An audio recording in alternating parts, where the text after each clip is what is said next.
In the year 2397, the planet Earth underwent a subsequent change over the course of centuries.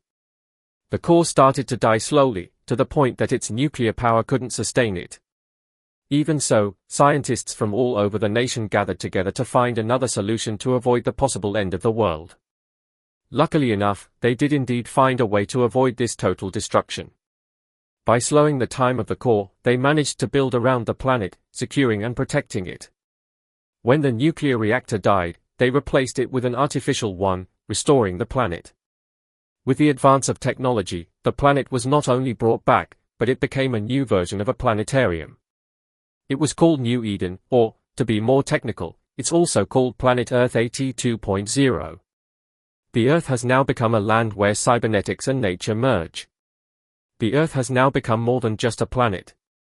It was the home of hope, where people shouldn't worry about any problems at all. New Eden now has 2 cybernetic rings floating around and chains connecting to other satellites, and through those chains, the satellites became habitable and giant skyscrapers were built.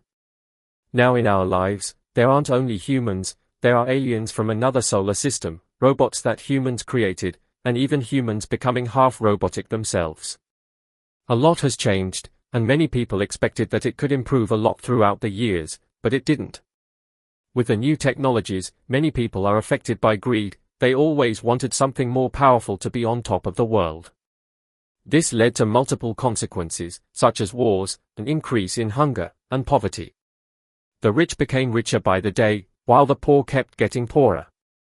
This led the people to form an alliance against a society that belittles them as rebels and freedom fighters. The war keeps getting bloodier, and nothing could ever stop it. My name is Alex2606, you can call me Alex if you want. I know it's a stupid name, but it's better than random capital letters and numbers jammed together just to form a name or a code. It's better than Alex. Only to eliminate, not a saint's name, eh? I'm 100% robotic, programmed, and solely made to eliminate. It wasn't a long ago since I was built. The company that made us was founded around 2020, when they were at first making cars and stuff, and while I was made 2 years ago, literally in 2397, everything was weird for me. I never knew what came before me or where I was before being constructed, but it didn't matter because we robots were programmed solely to eliminate. You heard right. I was created for the purpose of eliminating any individual they ask. We are the officers who use brutality only when it's needed. Our entire lives are basically the same, one after another, day after day. We don't eat, we don't communicate, and we don't live like humans, we're just there.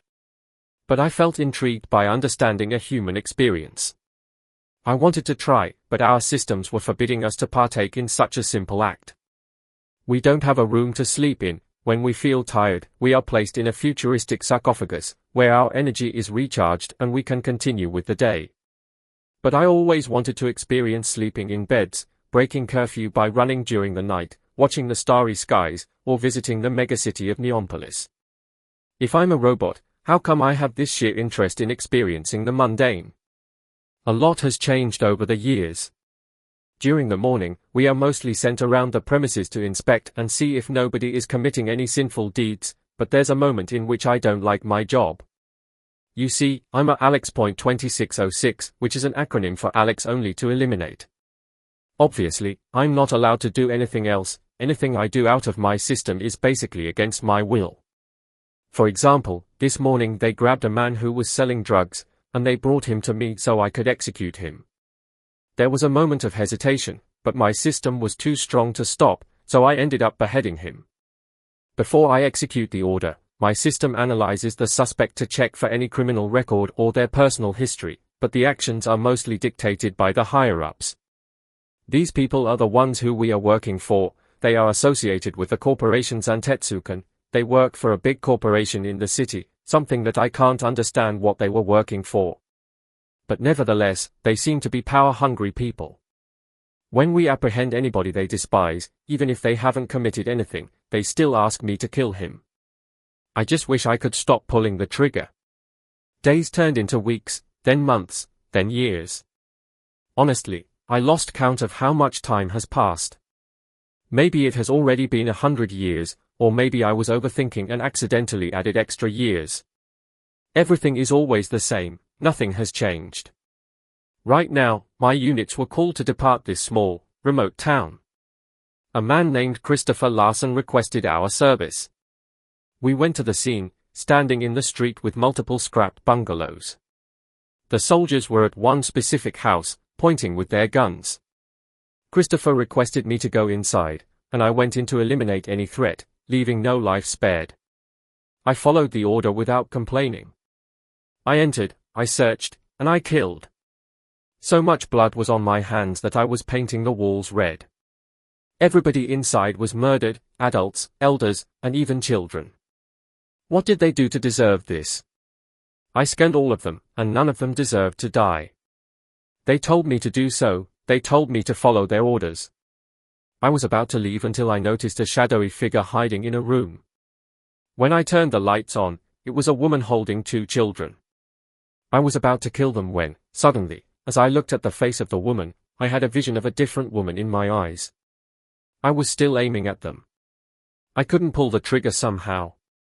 I tried to shoot at them, but my system kept flooding me with images of different people, even the faces of the children didn't match with my data. As they whimpered in fear, pleading to spare them, I suddenly stopped. I started analyzing them to understand what they had done wrong. I checked, and when I was about to understand, someone else entered the room, a man in a pure white tuxedo wearing small shades. He instantly drew his revolver and executed them without blinking an eye. He said this to me, "Disobey, and you will be scrapped without explanation." "Wait!" Alex shouted. It was the first time I dared to speak without permission. The man looked at me, waiting for my word. What did those people do wrong? These people have a buckload of debt to pay, it was the deadline, they didn't pay and ran away. They assaulted, blackmailed, and murdered one of the client's workers. After he responded to my question, he left. I came out of the house all bloody, and the man who called soon congratulated me. "Wow, thanks a lot, you say Maya's there." I soon scanned this person, trying to see what he has done. My intuition was right. Those people inside were innocent. Christopher Larry attempted to rape the woman, and when she hurt him in self-defense, he accused his family of murdering his co-worker, but in reality, he killed his own partner to accuse this innocent woman. Not to mention, he attempted to rape her children. This son of... I left with immense anger fuming through my system. Why couldn't I kill this guy? Why did I have to kill innocent people? I was supposed to be deprived of feeling anything, but right now I feel like I'm about to crash down. I'm having a nervous breakdown. Back at the base, I was inside my sarcophagus, recharging. Is this how? Am I really having human feelings? Is that true? That means Violet was telling the truth. This is the first time I mentioned Vi. You see, all my changes must have started from the moment I encountered Violet. The first encounter wasn't so pleasant for both of us. She was now designed as a RCLO, also known as the Rogue Cyborg Lost Order. This cyborg, who has gone haywire, is a former humanoid Alex. In her case, she was built close to a human being. Designed with purple hair, clear natural skin color, and a clear bone structure on her face. She has fewer cybernetic nerves in her system. She was part of a project called New Tech Evolution. A project on masking robots as humans. Unfortunately, it didn't go as planned. When the rogue robot was upgraded with high technology, it lost control of its system, losing sight of her program. We first met at an abandoned building, where most of my teammates were slayed by her. She was on the roof of the building. When I met her, I had a clear shot at her. I was about to take my shot until she showed her countenance. For some reason, I didn't want to pull the trigger. I felt no need to. My eyes were locked on her, and I was analyzing her until, tell me, why didn't you pull the trigger? The only ones I should follow are my leader and my creators. I didn't answer her question. You don't want to answer. Is she mad or annoyed? I don't know. She started to walk slowly in my direction. I was keeping my gun pointed at her, but I still didn't have the reason to pull the trigger. So I was standing, pointing my gun at her. She spoke again. Tell me, why couldn't you shoot me? What makes you withdraw the intent to kill, to murder, to eliminate? I don't know, I felt nervous. I'm afraid. I never felt fear before.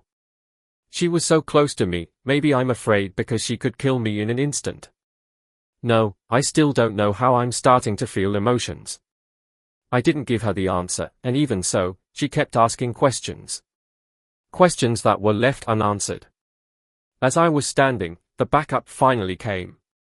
Before the RCLO left, she told me, remember, my name is Violet and you need to break your chains and free yourself from others' orders. It was a completely new sensation. From that day forward, I started to experience curiosity. I was still charging until I received a call from the commander asking me to come. As I arrived, he was disappointed in my recent activities. 2 times I failed to follow the order, and 2 times I refused to obey. He told me that if I disobeyed their order the 3rd time, they would put me out of duty. I didn't know how to feel. Tonight I was on patrol in the entertainment district in the megacity of Neopolis. Apparently, I had a guess in that district. It was Lily. She was waiting for me. We both entered a brothel called Cyberpunk, a place where humans, half-humans, and cyborgs engage sexually with one another. Lily brought me to this place because there was someone close to her who could help us have a private conversation. We were inside the room. She's been asking the same question since the last time we met. I didn't know how to answer. Honestly. You spoke, she said with a surprised expression. This is the first time I heard you talk, now go on, I'm listening. Honestly, I don't know what was going on with me. Not only was I experimenting with new emotions, but I kept seeing people's faces who were completely new to me. She closed her eyes for a second, like she knew it was coming. You see, you know why I didn't kill you that day? I shook my head. Because you were changing, you became different from others. Different as in? I asked. When you saw me, was there any moment that you wanted to kill me? Well, yes, before. Before you were ordered to kill me, after you saw me, every order you had in that moment dropped. Was there any reason you did so? Was there actually a reason why I didn't kill her? Yes, there was.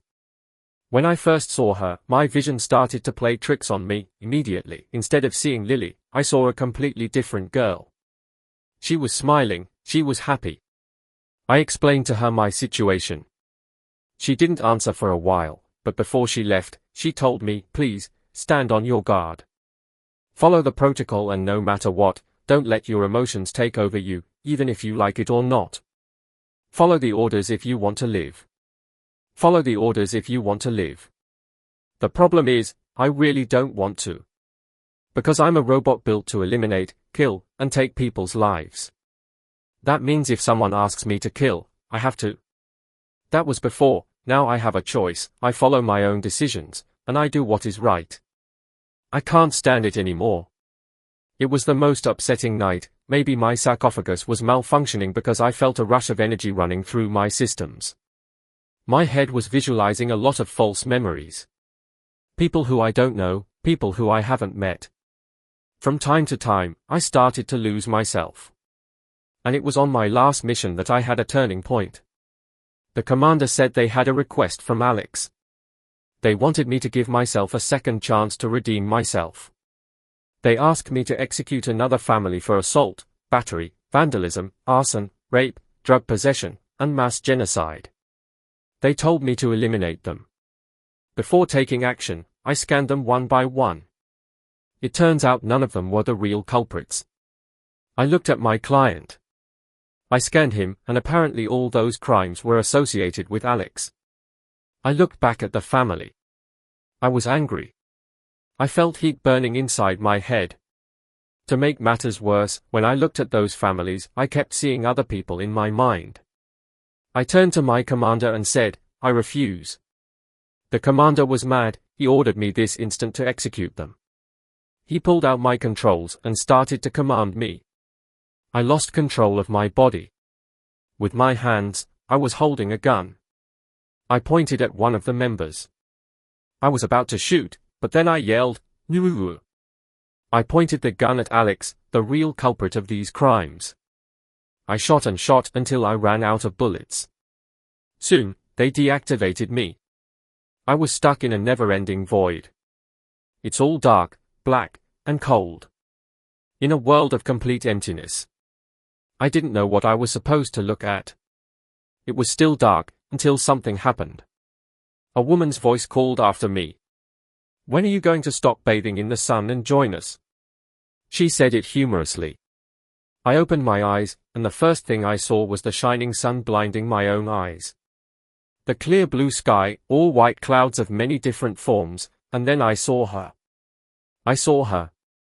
She looked so stunning, I've never seen her before, but I felt like my heart was tightening. Her walk, her hug, her smile, her kisses. Everything about her. For some reason, I wanted to let my tears drop for a moment. There she was sitting on a bench under the sun with 2 children. Why does the older child look familiar? The woman was reading to 2 of her children. When suddenly one of them looked at me, her face, I could have sworn I saw her somewhere.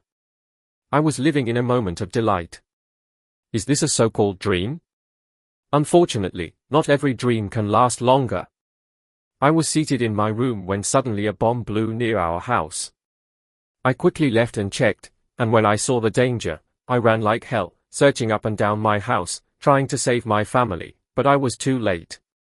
Both children were already shot down by the soldiers. The woman wanted to go after the dead kids, she pleaded with me, she was crying, and the moment I lost grip on her, she was immediately shot. I felt like my heart was tearing me apart. I felt depressed, I felt sorrow, and I felt anger. These soldiers entered and shot me. I died. Was it all a dream? It wasn't a dream, it was a memory. All those events, from the beginning to the end, happened. Now I remember. I had a wife, I had a son, and I had a daughter, and they were all taken from me. They died right below my eyes. I couldn't do anything but just cry. After being shot, these people brought me to the base, where they turned me into a killing machine. They gave me a false name and everything. My name is not Alex.2606, but my real name is Eric Tail. For all this time, I was never a robot in the first place. I was born a human and made into a murderer. This company wasn't meant to protect lives, it was meant to take them and tear them apart. The world was led by corruption, and unfortunately I was also being corrupted. I was reactivated, I woke up, and the commander was seated right in front of me. He was explaining how the company was a true revelation and that this place is what the world needs. When they unchained me, I couldn't contain my anger. I quickly drew my gun and killed the commander in point blank. I'm sorry, Violet, I couldn't keep my promise. I lost my composure and went on a killing rampage. I shot anyone in sight, anyone who worked for this company. Every time my bullets hit their target, the memory of my dead family keeps appearing in my eyes over and over again. In the end, I lost myself, I lost the man who I was, not only my body was taken away from me, but even my sanity, my reason, and my life. If I have to go, I need to bring justice to those who ruined not just my life, but everybody else's. The moment I stepped outside, there was a flood of police ready to fire. Take one more step, and don't hesitate to take fire. Before making my final move, I spotted in the distance a feminine figure with striking purple hair. When I saw her, I regained my true self. I remember now. Unfortunately, that didn't stop me from taking a step forward. I didn't feel anything, every bullet they shot went through me. I lost the ability to move. There was no pain to feel. But what I did feel was my soul finally leaving. At last, I can finally be free from this treacherous world. Unfortunately, they will destroy more lives, they will take innocent people and manipulate them for their own desires. I won't be there to stop them. Except you, Violet. There were so many things I wanted to tell you, but what I regret is not telling you. Dear Violet, please go on and live. Live until the day you finally decide to join us, and no matter what, I'm really proud to call you my daughter. As Alex was about to say his last words, someone pointed at his very head and pulled the trigger, ending the unfortunate soul's life and finally freeing him from his chains. The world was shocked to witness a shootout at the operation center. Violet, the rogue cyborg, looked in the distance, feeling nothing but sorrow. She has finally found someone capable of regaining their sanity and the memories of when they were once humans. Unfortunately for Violet, she never knew that the very same person she grieved for was her very own father. She vowed that one day she would end the reign of Santetsuken. No matter what it takes, she is determined to end the suffering.